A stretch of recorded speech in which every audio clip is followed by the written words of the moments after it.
Islam telah mengajarkan pada kita tentang aturan, mulai dari perdagangan sampai masalah harta warisan. Islam juga mengatur kita tentang hubungan antar manusia,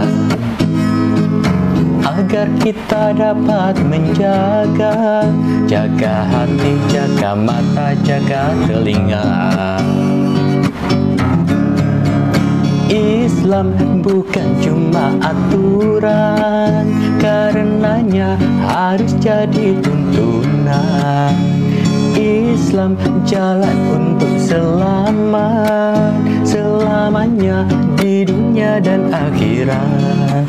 Rame-rame yuk kita belajar agar kita jadi orang berakal.